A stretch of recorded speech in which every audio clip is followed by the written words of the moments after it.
cocaine was when I started when I was 13, actually. I think at first it was fun. I was hanging out with some people, and it was just fun at first. And then I already had a lot of other problems going on, family-wise, and of course, just me being 13 and doing whatever I wanted to do. And I just thought it made me act better, but it did. That made me a lot worse. And then I ended up getting pregnant with my first son. I quit using then when I was pregnant with him. My second son, I ended up getting pregnant with him and still not using. And then I started using again. And I was probably maybe like 19 or 20, maybe, methamphetamine.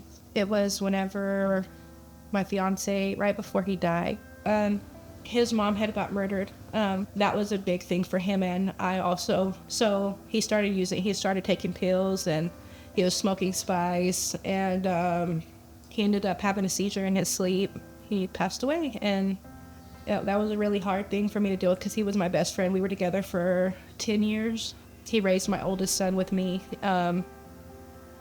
He was a really big part of my life. So sometimes I wish that he could be here and, see me at who I am today, because like I said, I didn't think I was going to make it this long, and I wish that he could be here to see that. After I had my second son, I started using again, and then I got pregnant with my third son, and I kept using. So that pregnancy, I quit for like maybe till I was like 4 months pregnant, and then in the middle of that, I started using again. And when I went to go have my son, I was dirty for cocaine, and they took all of my kids. I think my bottom was definitely during my during the methamphetamine use.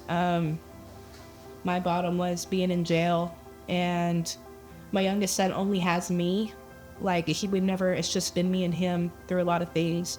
And so laying in jail and knowing that if I was looking at 20 years in prison, and just not being able to be there for him, just thinking that, like, if I don't get out of here, like, I'm not going to see him anymore, I remember at one point in my addiction, I was like 25, and I was like, I don't think I'm going to make it to see 30.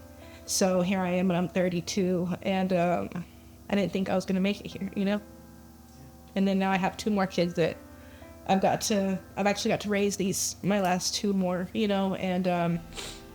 and now I'm getting to be in touch with my older ones now, and I'm looking forward to going home and being able to let all my kids, be together.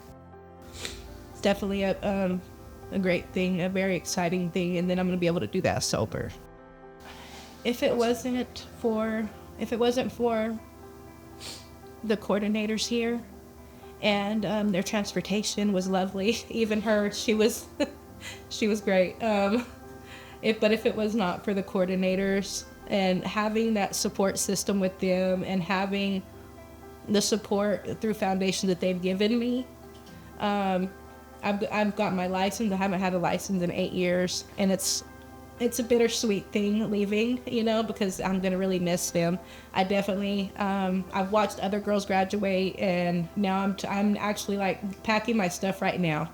And I'm looking at my bags, and I'm like, wow, like I did this. Like, I couldn't even make it through a 30-day program when I was back home in New Mexico. I couldn't do it. And so it's crazy that I've been here this long, and I'm packing my things, I'm leaving, and I'm graduating. I'm going to get a certificate for finally doing something,